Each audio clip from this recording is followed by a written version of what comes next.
Hey, what's up everybody? Thanks for watching the video. I'm going to try something new this week. I've been posting weekly summaries of my training for a few weeks now, but it's usually just video edits with some text.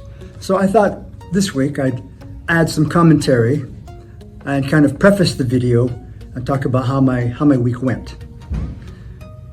Let's start with how the week began. On Saturday at the start of the week, or end of the prior week if you will, I arrived back in Amsterdam from the west coast of the US. And some of you that might not be familiar with that itinerary, it's a 10-hour flight, if it's a direct flight, but with a 9-hour time difference where Amsterdam is 9 hours ahead of the west coast in the US. So that's the first thing, was just arriving with the time zone difference, and I'll talk about that a little bit further in the video. Now, if you followed some of my stories and some of my content posts during the prior 2 weeks while I was on vacation in California, I did fall behind 2 days in my training when I was in California. And that's simply because when I arrived in California, my luggage did not.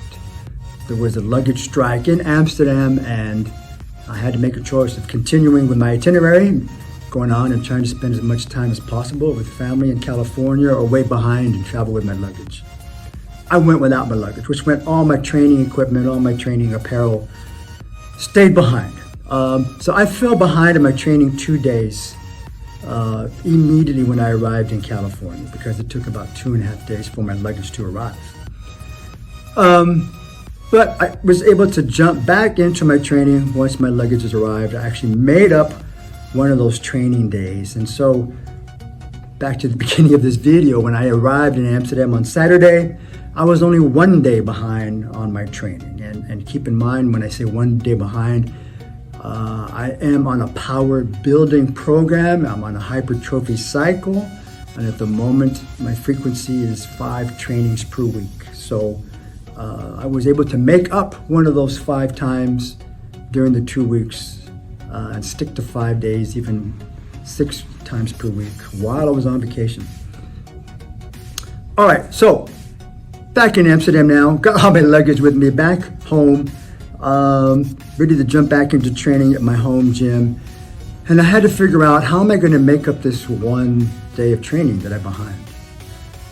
Well, on the 5-day program that I use, the first day doesn't have any squat, bench, or deadlift. It's kind of a big accessory day, if you will. There's a lot of compound movements. For example, my day 1 training starts with 5 or 6 sets of pendlay rows, but there's no squat, bench, or deadlift. There's a lot of accessory work, and I thought, you know what, if I'm going to skip a day to try to get back onto the timing of my program, then this day 1 would be the day to skip. And that's what I did. I skipped day 1, and as far as training program goes, but jumped right into the day of training in Amsterdam. And it meant I could pick up my day 2 training as I was supposed to.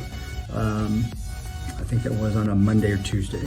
So that's how I adjusted to get back in. Just picked the day that I thought would be the least missed, if you will. I thought briefly about, let's try to make it up by packing in 6 trainings in a week. That would have meant probably training 6 days in a row with the jet lag. Yeah, I chose not to do that. One thing I had to deal with the whole week was this jet lag.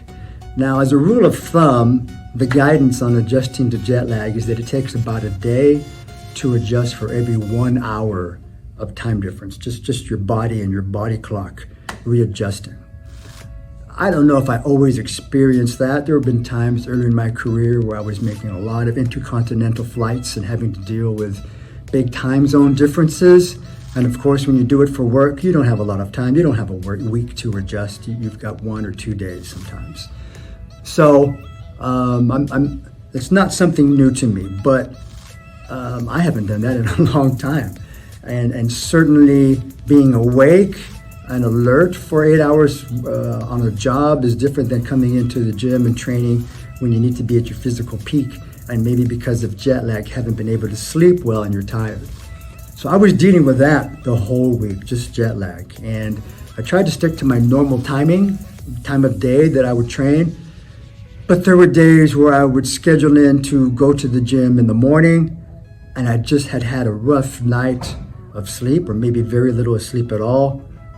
So after running an early morning errand, I would just come back home with my flexible schedule, take a nap, and just go to the gym in the afternoon, and then try to make the most out of it then. But still, I was dealing with jet lag the whole week.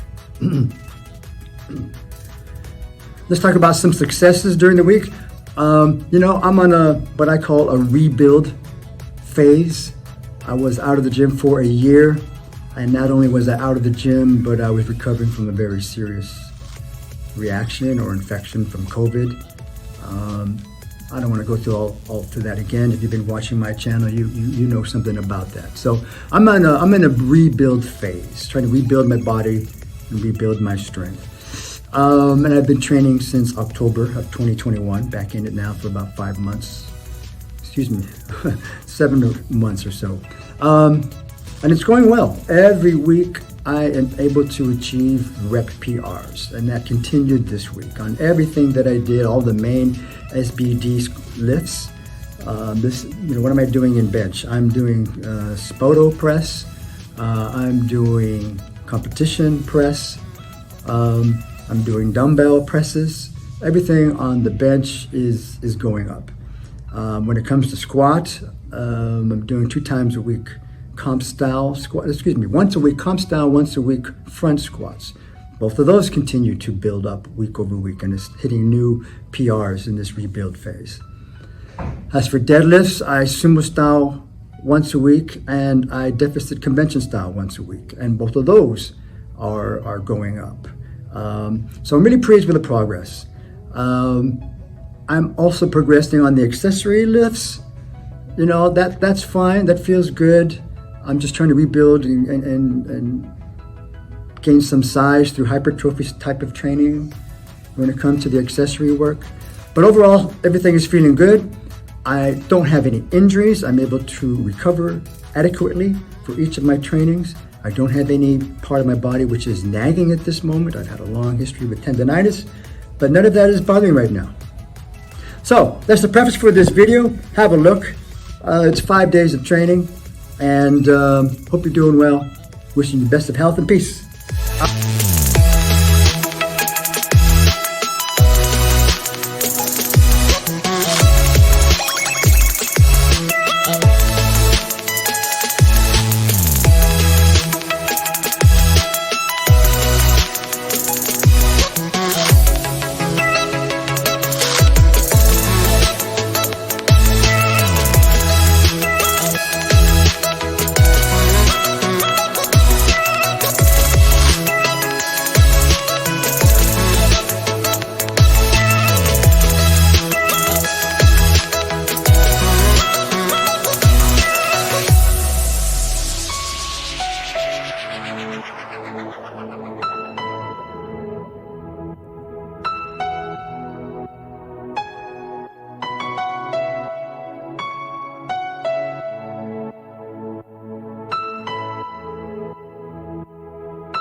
Yeah.